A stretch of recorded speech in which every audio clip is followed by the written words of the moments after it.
Hello दोस्तों, स्वागत है आपका मासू एकेडमी सोलन में। तो दोस्तों आज लेकर आया हूं टेस्ट नंबर 4। हमारी एकेडमी में आज चौथा टेस्ट हुआ जिसमें कुल 50 स्टूडेंट थे जिन्होंने इस टेस्ट को अटेम्प्ट किया। और दोस्तों 50 स्टूडेंट में से हमने 4 रैंक तक आने वाले स्टूडेंट को सम्मानित किया, जैसा हम हर टेस्ट में करते हैं। तो दोस्तों आप उसकी कुछ झलक देख ले। जो आपके फर्स्ट स्थान है वो प्राप्त किया है मनोज ठाकुर।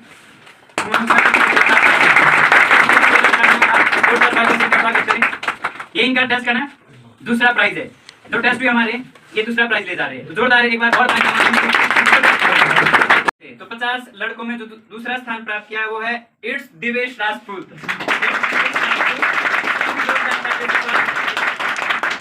ये लड़का ऐसा है, इस लड़के की खास बात ये है कि फ्रेशर है, फर्स्ट टाइम पढ़ रहा है बेचारा और बहुत मेहनत करता है ये लड़का।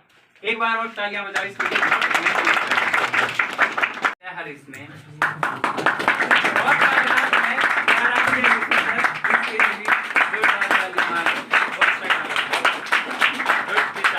तो दोस्तों ये हमारा टेस्ट नंबर 4 है जिसका हम सॉल्यूशन लाए हैं। लेकिन दोस्तों उससे पहले अगर आप हमारे इस टेस्ट को ऑनलाइन देख रहे हो तो आपने मेरे आंसर बोलने से पहले अपना फाइनल टिक लगा लेना है और आपने कमेंट करके बताना है कि आपके इस टेस्ट में कितने नंबर बने। दोस्तों तो आपका भी इस प्रकार से टेस्ट हो जाएगा और आपकी तैयारी कैसी है उसका पता भी आपको चल जाएगा। तो दोस्तों हमारा जो पहला प्रश्न था वो था अंतर्राष्ट्रीय अहिंसा दिवस कब मनाया जाता है। 4 ऑप्शन है और दोस्तों जो आपका राइट आंसर होगा उसका स्क्रीन के ऊपर टिक आपको लगा हुआ मिलेगा। तो दोस्तों जो पहला प्रश्न था अंतर्राष्ट्रीय अहिंसा दिवस कब मनाया जाता है, ऑप्शन 10 दिसंबर, बी ऑप्शन 2 अक्टूबर, सी ऑप्शन 22 मार्च, डी ऑप्शन 20 जनवरी। तो दोस्तों जो आपका अंतर्राष्ट्रीय अहिंसा दिवस है ये गांधी जयंती के उपलक्ष्य पर मनाया जाता है। तो इसका जो राइट आंसर होगा ऑप्शन नंबर बी 2 अक्टूबर।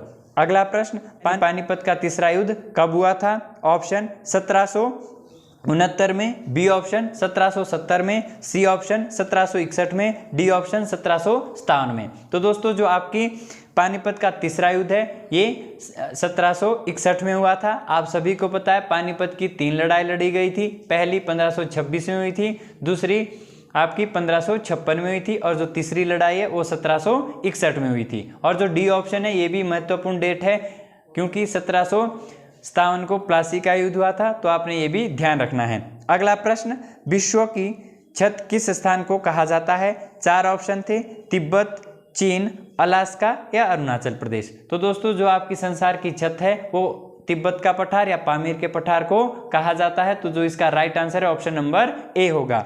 अगला प्रश्न बॉक्सर का युद्ध कब हुआ था, ऑप्शन ए 1857, बी 1775, सी 1764 और डी 1774। तो दोस्तों जो बॉक्सर की लड़ाई है ये 1764 को हुई थी। बहुत महत्वपूर्ण प्रश्न है, आपने ध्यान रखना है। अगला प्रश्न सार्क का सदस्य कितने देश है। दोस्तों सार्क एक ऑर्गेनाइजेशन है, आपने बताना है कि इसमें कुल कितने देश है। ऑप्शन दिए हुए थे 5, 6, 8 या 3। तो दोस्तों जो सार्क है इसमें कुल जो सदस्य देश है वो 8 है। तो इसका राइट आंसर सी हो जाएगा। अगला प्रश्न अरावली की पहाड़ियाँ किस राज्य में स्थित है। तो दोस्तों यहाँ पे ऑप्शन थे मध्य प्रदेश, राजस्थान, गुजरात या पश्चिम बंगाल। तो अरावली की जो पहाड़ियाँ हैं ये राजस्थान राज्य में स्थित है और काफ़ी बार पूछा जाता है जो अरावली का है वो सबसे ऊंचा शिखर कौन सा है। तो दोस्तों अरावली का सबसे ऊंचा शिखर गुरु शिखर है, आपने ये ध्यान रखना है। अगला प्रश्न पृथ्वी को 2 बराबर भागों में बांटती है। ऑप्शन अक्षांश रेखा, देशांतर रेखा, कर्क रेखा या भूमध्य रेखा। तो दोस्तों जो हमारी पृथ्वी है इसको भूमध्य रेखा 2 समान भागों में बांटती है। अगला प्रश्न भूमध्य रेखा कितने अक्षांश से होकर गुजरती है।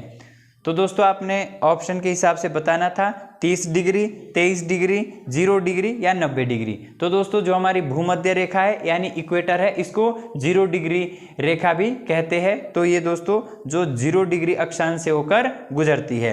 अगला प्रश्न श्रीनगर को लेह से कौन सा दर्रा जोड़ता है। ऑप्शन जोजिला, रोहतांग, नाथुला या मान्ना दर्रा। तो दोस्तों जो हमारा श्रीनगर है, जो आपके जम्मू कश्मीर का प्रमुख नगर है श्रीनगर, उसको लेह से जोजिला दर्रा जोड़ता है। तो ऑप्शन ए इसका राइट आंसर हो जाएगा। अगला प्रश्न, सबसे अधिक रबड़ किस देश में उत्पादन होता है, यानी रबड़ का उत्पादन किस देश में सर्वाधिक होता है, आपने ये बताना था। ऑप्शन मॉरिशियस, बी थाईलैंड, सी मलेशिया, डी ब्राजील। तो दोस्तों जो रबड़ सबसे अधिक है वो थाईलैंड में होता है, तो बी इसका राइट आंसर हो जाएगा। अगला प्रश्न, राज्यसभा को भंग कर सकता है, 4 ऑप्शन में से आपने बताना था कि राज्यसभा को कौन भंग करता है। तो इसका जो ए था राष्ट्रपति, बी राज्यपाल, सी उपराष्ट्रपति, डी इनमें से कोई नहीं। तो दोस्तों जो इसका राइट आंसर था वो ऑप्शन डी था, इनमें से कोई नहीं, क्योंकि दोस्तों जो हमारी राज्यसभा है वो परमानेंट हाउस है, यानी आपका स्थायी सदन है जिसको कोई भी भंग नहीं कर सकता। तो जो इसका राइट आंसर है वो ऑप्शन डी हो जाएगा। अगला प्रश्न, मॉडवेट किस प्रकार या किस से संबंधित है, आपने बताना था मॉडवेट किससे संबंधित है। ऑप्शन बिक्री कर, बी ऑप्शन धन कर, सी आयकर, डी उत्पादन कर। तो दोस्तों जो आपका मॉडवेट है ये एक बिक्री टैक्स है, तो इसका जो राइट आंसर होगा ऑप्शन नंबर ए। अगला प्रश्न, किस राज्य की जनसंख्या सबसे कम है, पश्चिम बंगाल, उत्तर प्रदेश, बिहार या सिक्किम। तो दोस्तों जो सबसे कम जनसंख्या वाला राज्य है वो सिक्किम है। और अगर आपसे पूछा जाए कि सर्वाधिक जनसंख्या वाला राज्य कौन सा है, तो दोस्तों जो सर्वाधिक आबादी है यानी जनसंख्या है उत्तर प्रदेश की है, और दोस्तों जो कम जनसंख्या है वो सिक्किम की है। अगला प्रश्न, नाटो की स्थापना कब हुई थी। दोस्तों 4 ऑप्शन में से आपने बताना था कि नाटो की स्थापना कब हुई, 1949, 1950, 1970 या 1975। तो दोस्तों जो हमारा नाटो है ये एक प्रकार का संगठन है, ऑर्गेनाइजेशन है, जिसकी स्थापना 1949 को हुई। अगला प्रश्न, किस देश को नील नदी का वरदान कहा जाता है। दोस्तों 4 ऑप्शन, रोम, जापान, इजिप्ट या फिनलैंड। तो दोस्तों जो नील नदी का वरदान है वो मिस्र को कहा जाता है, और मिस्र को इजिप्ट के नाम से भी जाना जाता है। तो इसका जो राइट आंसर है ऑप्शन नंबर सी होगा। अगला प्रश्न, ISI किस देश की संस्था है या किस देश से जुड़ी है। तो दोस्तों ISI है ये एक पाकिस्तान की खुफिया एजेंसी है, तो आपने ध्यान रखना है। अगला प्रश्न, उरी कौन से राज्य में स्थित है, सिक्किम, जम्मू कश्मीर, पंजाब या गुजरात। तो दोस्तों उरी आपने सर्जिकल स्ट्राइक सुना होगा, उरी अटैक, जो जम्मू कश्मीर में स्थित है। अगला प्रश्न, राष्ट्रीय एरोनॉटिकल लेबोरेटरी कहाँ पर स्थित है। 4 ऑप्शन में से बताना था। तो पहला ऑप्शन था बेंगलोर, दूसरा ऑप्शन कोलकाता, फिर हैदराबाद और लखनऊ। तो दोस्तों जो हमारा एरोनॉटिकल लेबोरेटरी है ये बेंगलोर के अंदर स्थित है। अगला प्रश्न, नरोरा परमाणु ऊर्जा स्टेशन किस राज्य में स्थित है। दोस्तों नरोरा ऊर्जा संयंत्र बताना था कि किस राज्य में स्थित है। तो ए ऑप्शन है बिहार, उत्तर प्रदेश, मध्य प्रदेश या हिमाचल प्रदेश। तो दोस्तों जो नरोरा परमाणु संयंत्र है ये उत्तर प्रदेश में स्थित था। अगला प्रश्न, प्रसिद्ध कामाख्या मंदिर किस राज्य में स्थित है। ऑप्शन केरल, मध्य प्रदेश, कर्नाटक या असम। तो दोस्तों जो कामाख्या मंदिर है ये असम राज्य में स्थित है। अगला प्रश्न, लेडी विद द लैम्प के नाम से किसे जाना जाता है। 4 option, Sarojini Naidu, Annie Besant, Florence Nightingale या इंदिरा गांधी। तो दोस्तों जो लेडी विद द लैम्प है इसके नाम से जो आपका ऑप्शन सी था फ्लोरेंस नाइटिंगेल, इनको जाना जाता है। अगला प्रश्न, जाकिर हुसैन किस वाद्य यंत्र से जुड़े हैं। तबला, सितार, बीना या संतूर। तो दोस्तों जो डॉक्टर जाकिर हुसैन है ये एक तबला वादक थे, तो ऑप्शन ए इसका सही हो जाएगा। अगला प्रश्न, करो या मरो का नारा किसने दिया था।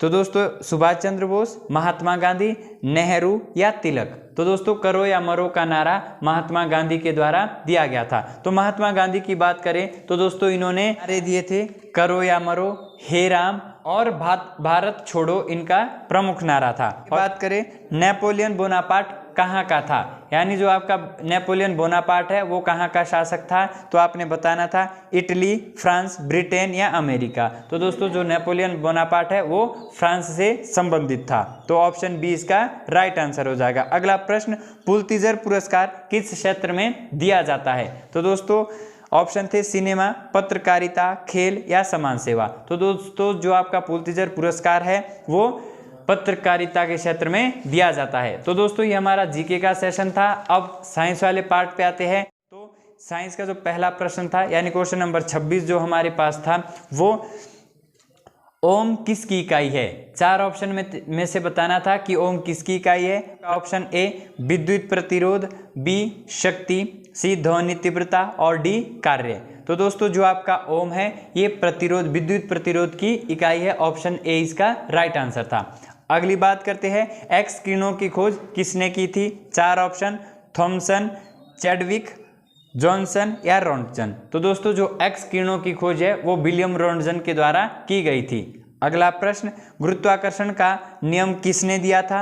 न्यूटन, आइंस्टाइन, मैक्सवेल या बॉर्सन एंड क्रिक। तो दोस्तों जो आपका गुरुत्वाकर्षण बल है यानी जो आपका ग्रेविटेशनल फोर्स है वो जो आपका नियम दिया था वो न्यूटन के द्वारा दिया गया था। अगला प्रश्न, एक अश्वशक्ति का मान है 746 वॉट, 736 वॉट, 726 वॉट या 750 वॉट। तो दोस्तों एक अश्वशक्ति 746 वॉट के बराबर होती है, तो ऑप्शन ए इसका सही हो जाएगा। अगला प्रश्न, दूरी की सबसे बड़ी इकाई है। तो दोस्तों यहाँ पे जो दूरी है उसकी सबसे बड़ी इकाई पूछी गई थी। ऑप्शन ए प्रकाश वर्ष, बी खगोलीय इकाई, सी पास्कल और डी पारसेक। तो दोस्तों जो दूरी की सबसे बड़ी इकाई होती है वो पारसेक होती है, तो ऑप्शन डी इसका राइट आंसर हो जाएगा। अगला प्रश्न, ध्वनि की तीव्रता को मापा जाता है। तो दोस्तों यहाँ पे ऑप्शन थे डेसिबल, ऑडियोमीटर, ए और बी दोनों, डी ऑप्शन था इनमें से कोई नहीं। तो दोस्तों जो ध्वनि की तीव्रता है,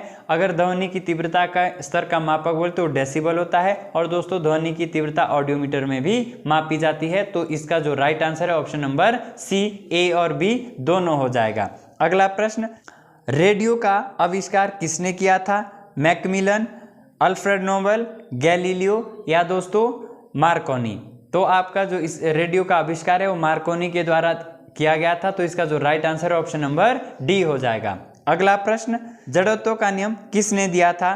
आइंस्टाइन, रॉन्टजन, न्यूटन या गैलीलियो। तो दोस्तों जो आपका जड़त्व का नियम है वो गैलीलियो के द्वारा दिया गया था, आप इसमें कंफ्यूज नहीं होना। जो आपके गति के नियम है वो न्यूटन के द्वारा दिए गए थे। तो दोस्तों जो न्यूटन का पहला नियम है उसको जड़त्व का नियम कहते हैं, लेकिन दोस्तों जो जड़त्व का नियम है वो दिया गैलीलियो ने था, ये आपने ध्यान रखना है। अगला प्रश्न, विद्युत धारा का एसआई मात्रक है। कैंडेला, केल्विन, एम्पियर या ओम मीटर। तो दोस्तों जो विद्युत धारा का एसआई मात्रक है वो एम्पियर है, तो ऑप्शन सी इसका राइट आंसर हो जाएगा। अगला प्रश्न, उच्च ताप को किस यंत्र में मापा जाता है। तो ऑप्शन दिए थे पाइरोमीटर, लेक्ट्रोमीटर, हाइड्रोमीटर या तापमापी। तो दोस्तों जो आपका उच्च तापमान है वो पाइरोमीटर में मापा जाता है, तो ऑप्शन ए इसका राइट आंसर हो जाएगा। तो दोस्तों ये हमारे जीके और साइंस के क्वेश्चन थे। अब दोस्तों मैथ के क्वेश्चन को डिस्कस करते हैं जिनको मैं यहाँ पे सॉल्व करवाऊंगा, तो वीडियो के साथ शुरू से अंत तक बने।